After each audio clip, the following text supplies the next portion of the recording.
So my guest on Job Search Radio this week is Kevin Kermes, who heads up All Things Career, a digital publishing company focused on the career space. Kevin, welcome to Job Search Radio. Great to have you Hey, on thanks board. for having me. You're welcome. Hope we have some fun today. Yeah, I'm sure we will. I'm sure with a topic like this, I'm sure we will. Right. So let me just put it out there. Owning versus renting your career. What the heck do you mean by that? Yeah, well, I'll tell you, first of all, I've got to give credit to a friend of mine who brought this up, and I told her that I would be stealing it and sharing it profusely.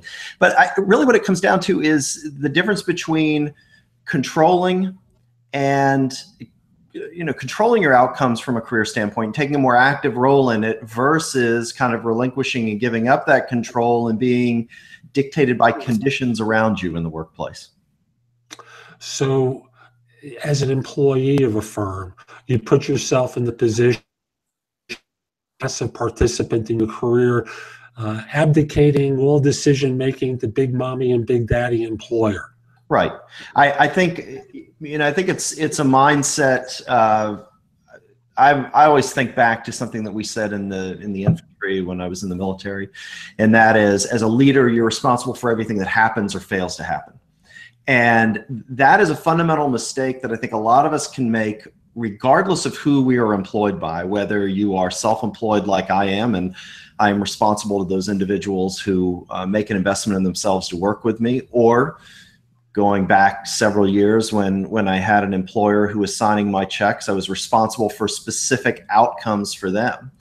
And making sure that regardless of where your career is going to take you, because as we see the landscape change out there, we can rapidly move from self-employment to being employed by someone else to making massive changes in terms of our workplace and even the verticals in which we work. You've got to take an active role in controlling and dictating those outcomes for yourself. How do you see the landscape changing? You and I are veteran people. I know I've seen a lot of changes. How do you see it? Well, I think that it can present itself a few different ways. I mean, certainly there is the relevance of whatever technology or industry you're in, and that where you are creating value inside that industry may shift.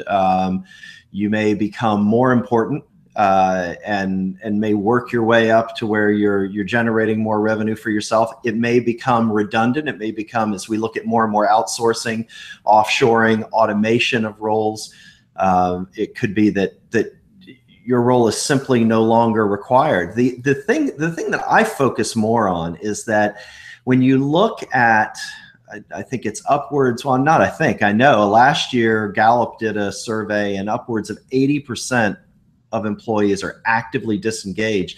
There are a lot of us out there that just don't like what we do. And actively disengaged, what do you mean by that term? So actively disengaged is you're at work, but you are not interested in what you're doing. It's not where your main focus is. It is not intrinsically fulfilling you. You're simply put, not happy. So if that's the case, if you're running into that, why succumb to kind of the fallacy of sunk cost, meaning I've done this for 5 years, 10 years, 15 years, 20 years. I can't do anything else. Where am I going to go? My education only supports this. Instead, navigate a change. Start to look at taking responsibility, owning your career, and saying, I'm not happy doing this. It's time to do something different. Time to take those steps to control that. I agree with you, and I want to go an extra layer on it. I've been in search for more than 40 years now. Yeah. So I remember back in the Stone Ages when I started out that, you could still talk in terms of the person who went to work in one organization and spent a long time there and wound up with, the classic gold watch. And does anyone in their wildest imagination conceive that it could ever happen to them anymore? Right. It doesn't exist. So with that being the case, you have to put yourself in the position of being responsible for yourself. Or as an earlier guest of mine named Rod Colon said in a show that we did, become the CEO of me. Yeah. No, that's a good point that Rod makes, and I know him. And I would take it a step further, is that I think that there is a general misunderstanding and or kind of laziness when it comes to believing if we have X number of years in an industry that somehow or another makes us more relevant, more valuable. And the reality is we've got to focus on those outcomes that we are producing. I mean, you've got to remain a student to the game in terms of whatever you do. So focus on those outcomes. What is it that you're achieving for the people or the organization that you serve? And this goes hand in hand with when you're looking at shifting careers, because that's what's really important, is the outcome. Can you help someone? Forget about how many years experience you have, because you and I both know this, having been headhunters. You currently still as a headhunter, you got a lot of people out there that may have done something for 10, 20, 30, 40 years, but they may champion mediocrity at it at a daily basis. And if that's the case, no one wants that. We want subject matter expertise.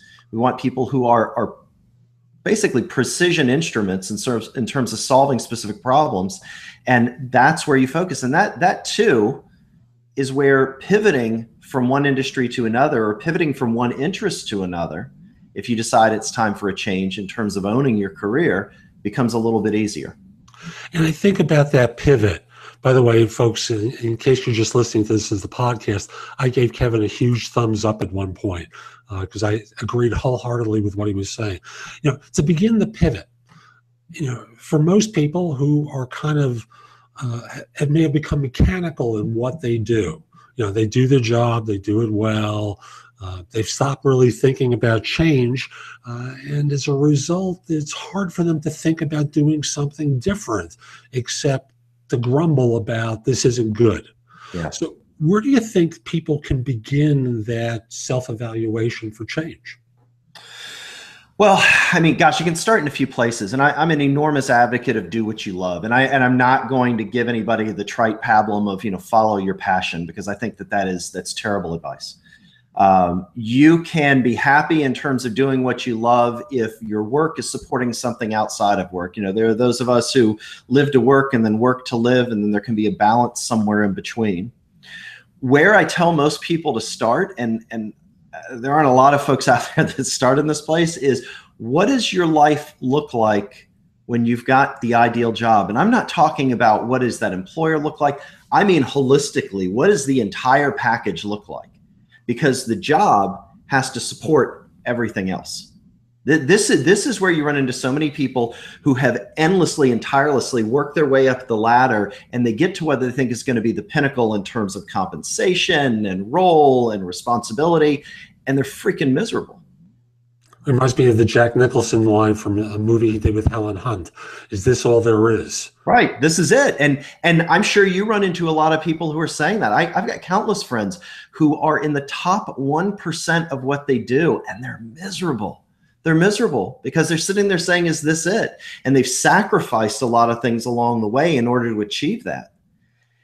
So that's where you've got to put yourself first. And I think that too is the owning the career. It's beyond just taking charge and making sure that other people are not always kind of dictating and taking control of where you're headed and what you're doing, but really looking at, does this serve, am I going to look back? I look at this two ways personally. Am I going to look back on my deathbed and be happy with what I've done? And more importantly than that, from a legacy standpoint, are my kids who are modeling some of their behavior after me going to do the same thing? Because that's what we're leaving for them. And I know this goes much further than just kind of tactically looking at the job search and career management, but that's the really important stuff. Because, I mean, let's face it, your kids, they don't care whether you're good at what you do or not. What they are going to see is how you've led your life, how you've managed it, and how you've been able to take care of all those other responsibilities you have. Amen, brother. I'm going to pause here and say we're going to be back with more from Kevin in just a moment. But first, my job search insider tip for this show. And this involves the unintentional expression of bias in interviews. And it's become so obvious now that we have same-sex marriage in the United States. Now, I don't know how it is for you, but I know a lot of people start to look to see whether or not there's a ring on someone's finger when they go in for an interview. And if it's a male, they make the assumption that the person is married to a woman. If it's a female, a man. But with same-sex marriage, the language has to change. And there are points where you may unintentionally refer to a wife or husband that you're dealing with someone who doesn't have a wife or a husband, a woman who has a wife and a man who has a husband. So I just want to encourage you not to make the assumption about the orientation and the spouse of the other individual. I want to remind you that instead of doing that, refer to wife, husband, partner in all instances. You will be safe, do nothing to offend anyone. And I got to tell you, if you do offend them, a lot of gay individuals pause for a second and go, okay, they don't get it yet, and that's fine. And they put a distance up between you a little bit. So just be conscious of your language and what its impact can wind up being. So let's come back to Kevin, pick up where we left off. And you reminded me of a dear friend of mine whose father and uncle, I believe, were popular composers in the 1920s. They were music, very successful. And when his uncle died, this quantitative analyst and I met, and he spoke about not wanting to die with the music inside of him. You never know where that poetry resonates and what the impact is upon family, upon your kids, by doing the drudgery and resenting it as you're doing it. And that's really the big thing. They see that you're not happy, and they see that you're resigned to accepting your misery. You know, it reminds me, there's a great interview with Steve Martin that Charlie Rose did, and he asked him about his success, and Steve Martin says, you know, everybody always wants to hear me say things like, here's how you get an agent, here's how you star in a movie, here's how you, and he said, the reality is this: be so good that they can't ignore you. And the reason I share that is this stuff is hard work regardless. I tell my audience, and I particularly tell folks when I coach them, look, this is going to be hard work to get where you're going. The good news about hard work is twofold. Number one, lazy people, and there are a lot of them, are not going to do it. So that thins the herd right there. Second of all, if you don't have anything to truly contribute, if you don't have that music inside you, then you've got nothing. So you are narrowing the competition. But to come full circle back to what you said, if you are going to have to get in there and get in the muck and mire every day to produce these outcomes, shouldn't it be something that makes you feel good? I mean, it just, to me, doesn't make any sense. It's counterintuitive to do something that makes you absolutely miserable. And it doesn't matter about age on this, because no, not at all. Not at all. I know one of the criticisms of older workers when they interview with younger workers is that they're jaded. And I think that comes across as being been there, done that. And, you know, it kind of seems passé to them. And I think it's just the expression of that drudgery that shows up that, oh yeah, another job, same place, you know, doing the same thing, yada, yada, yada. Well, you know, one of the missed opportunities, I think, for a lot of individuals who, let's just say, let's put a number on it, say 25, 30 years experience. And where this comes from, what I'm about to share, is from the last search firm that I owned, and I sold out of it in 2008. We placed software sales executives with small software companies, so between $5 and $20 million. And what we found that those companies needed is that they needed someone. They typically were companies that had experienced some growth. They were now on a good trajectory, and the people that got them here were not the ones who were going to get them there. And what they needed is they needed somebody that could plug and play, needed minimal guidance, understood enough about the landscape to drive things up, didn't need a lot of large infrastructure, and could get deals done. What they needed was they needed people who had 30 plus years experience, the same group of people who were being passed over by some of the larger software companies that are looking for folks who, let's face it, are younger. And so when I run up against the resistance that people will say, well, it's age discrimination, I say, you know, look, discrimination on all different levels exists. You just brought that up in your tip. The reality is this, is that when you have, because boomers and millennials inverse the same problem, it's either more experience or no experience.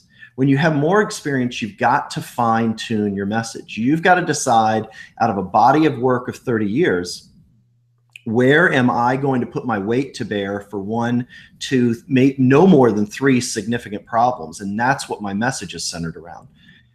You'll suss out opportunities better. They may not be full-time. Consulting may be something that you need to seriously consider. You can certainly command more compensation, and put all that aside. You can be doing this as a dual track in terms of helping a larger community through writing books, self-publishing, taking this knowledge out and creating online courses, either create them yourself or use something like Udemy. There's an enormous opportunity out there, and not only an enormous opportunity to help people in a way and cut down these barriers than there's ever been before, but it allows you to diversify where your revenue is coming in from, which I think is exceptionally important for everyone to do. Again, amen, brother. Things have changed a lot. And if we rely upon one revenue source, whether it's a job or one track of a business, we're at risk. Well, and I'm sure you hear this all the time. When you hear people's motivation to move from one company to another, I certainly heard this as a headhunter. It was how people define security. And they would say, well, I want to move from a small company, which doesn't have the security that a large company has. So I want to go to a publicly traded company. People in a publicly traded company would say, I've seen the ups and downs of when analysts downgrade our stock and then people are getting laid off and it has nothing to do with performance. So I want to go to a smaller company. The reality is stability resides within you. And that's part of this concept of owning your career, is making sure that you are focused on those outcomes, that you have good narratives around the outcomes, and you understand the audience, those people who will hire you and pay for you to reproduce those outcomes for them. During the last recession, I would tell people how insane they were to start looking at larger firms as a solution. Stability resides within your skill set, within your capabilities, and the product that you develop out of yourself. To think that, as I said before, mommy and daddy big corporation are looking out for you, that you go to your boss at mommy and daddy big company and say, you hear anything? You hear anything? And they're 30 levels down. They don't know anything more than you do, but they give you the placebo. You've got no security there, and it's been proven so often that economic factors will impact whether or not you've got a job or a career. So right. At the end of the day, you got to look out for your own marketability and your own interests and your own joy in life. To find that place where you can be extraordinary, company independent. Absolutely. That really, I think is the message here, is that, you can, when you're looking for the conditions where you can exercise what it is you do exceptionally well, Seth Godin refers to it as being a linchpin. You can't just relinquish yourself to looking for someone else to create that opportunity for you. So many people will start out and say there are no job openings. Well, going back to something I said earlier, there are plenty of people out there doing or supposedly doing what it is you can do better, but they aren't doing it well. And if their employer knew that there was a better option out there, they might trade up. So this comes down to messaging, not waiting and being reactive and seeing what is it that's out there, to follow along kind of this real estate analogy of rent versus own. Where's the best office space to go get? It's people who are currently in it, and you just need to incentivize them to go somewhere else. Well, this is infinitely easier. You don't look for the empty office space. That's not a very good harbinger of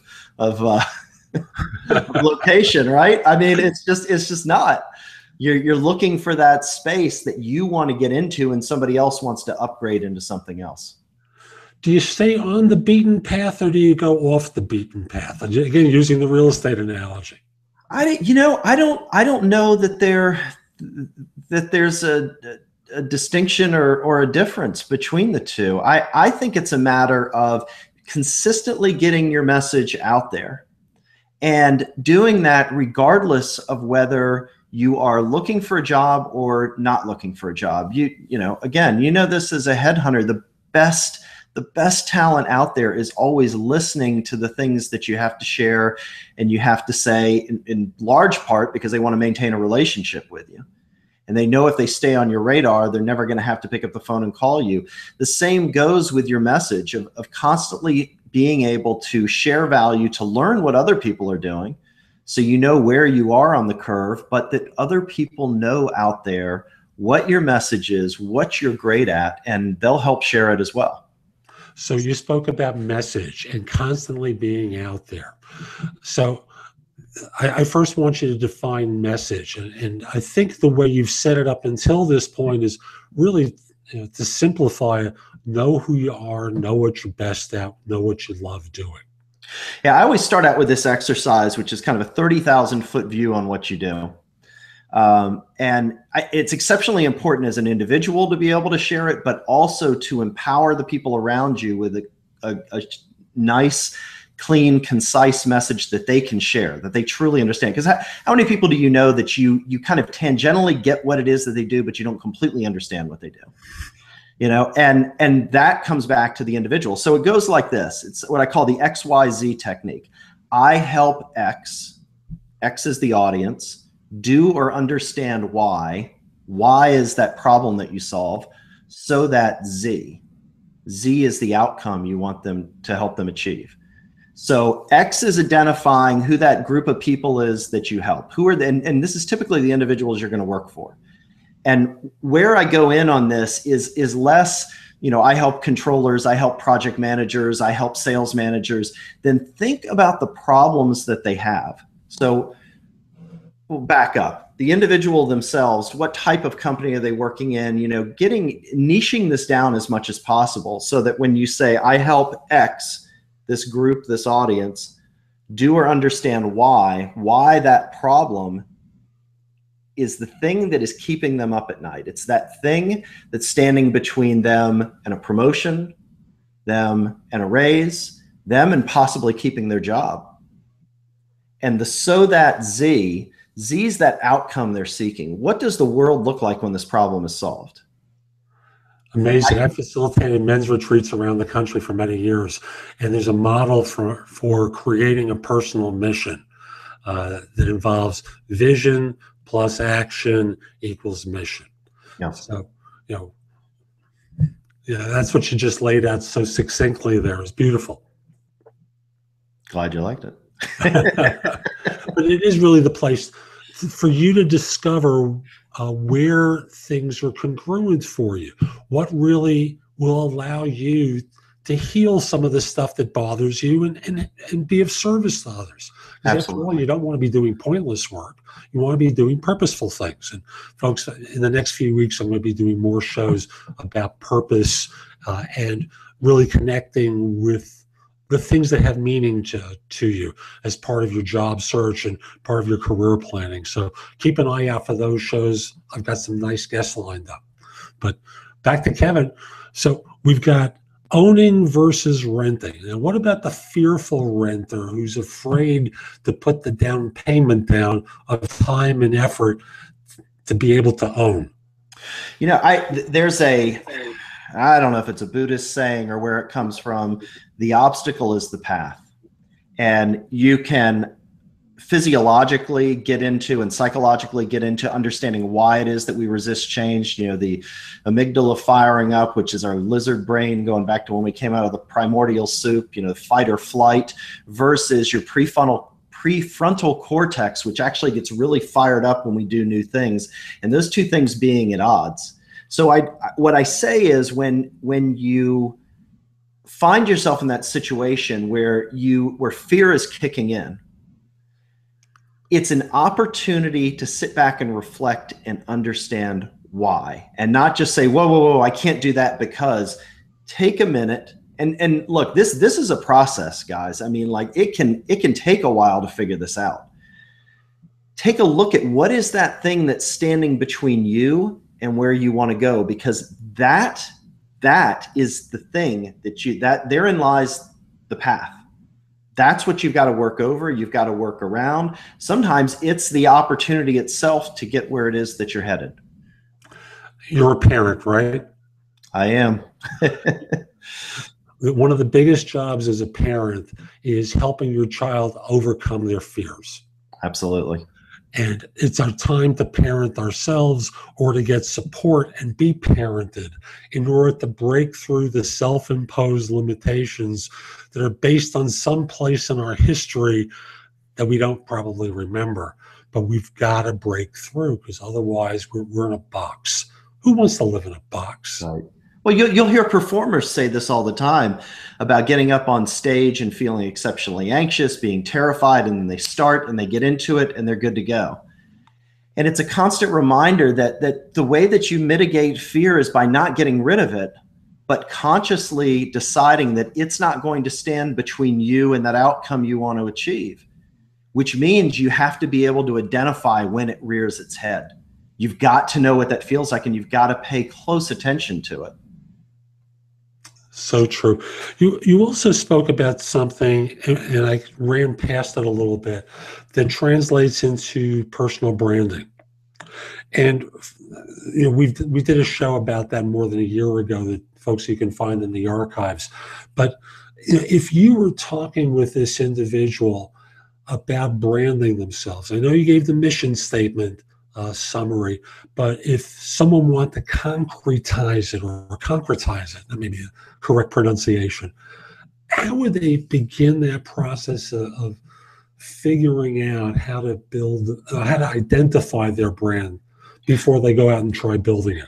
Yeah, that's a really important question, because so many people, and I run into this in a webinar training that I do all the time, where I lay out that XYZ technique and people immediately start firing back, which, here's what I came up with. And they're doing this on the fly while we're in the midst of the webinar, which I think is great, by the way. I mean, it just tells me that it's resonating. But the important thing, and I remember going through this myself when I came out of the military as an infantry officer and I was transitioning to the civilian sector. And that was, the things that I thought were important and valued are great, but I'm never going to hire me.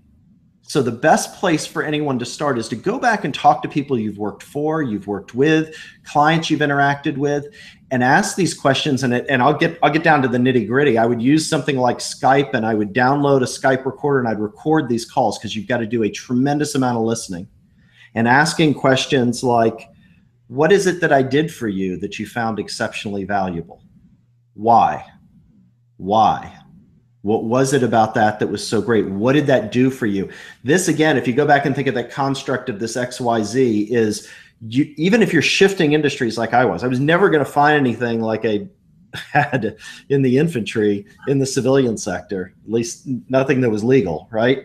So I was looking for leaders, for managers, for folks who were going to hire me that were dealing with similar problems, that had similar mindsets, that valued similar things. And I didn't realize this at the time, but that's what it was creating. So it's something that I use all the time with clients who are moving from one industry to another and saying, I'm really clear on where I'm coming from. I think I know where I want to go, but I don't know if they value what it is that I have. And the truthful answer is I don't either. So we've got to test this stuff. You got to come up with these stories. You've got to come up with the things that you think are valuable that you have. And we've got to go find out if this other area, this other new audience, values what it is that you do. Amen, brother. We don't have a lot of time left today, and I want to make sure that if there are any other points or a summary you want to express that you haven't gotten to yet, that we cover that. And my interviewing hasn't gotten in the way of that. So,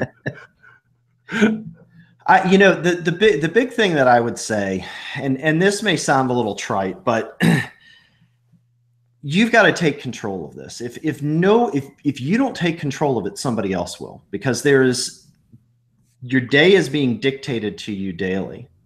And in the vacuum of taking charge of it, someone else will. And it's not easy. It's not easy, but as trite as it sounds, life is entirely too short not to be doing what you love. And that's all I'd say. That is the main focus that I have on a daily basis for everybody that I write for, and the videos that I'll shoot and all the work that I do. That's what it's centered around. And I know it's not for everybody, but that's okay. If that's what resonates with you, that's where I like to dig in. A lifetime is not a long time. This is true. Kevin, thank you. How can people find out more about you and the work that you do? The best place is just to go to my website or Facebook page, and it's kevinkermes.com.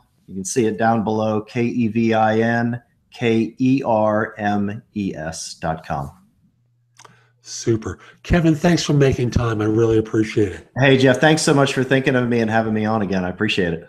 My pleasure. And folks, we'll be back next time with another terrific guest with lots to share with you.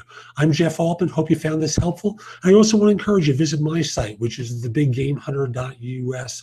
There's a lot there that you can watch, listen to, or read to help you find your next position more quickly, I should say. And if we are connected on LinkedIn, send a connection request to me at linkedin.com/in/the-big-game-hunter. So hope you enjoyed today's Job Search Radio. Hope you have a great week. Take care.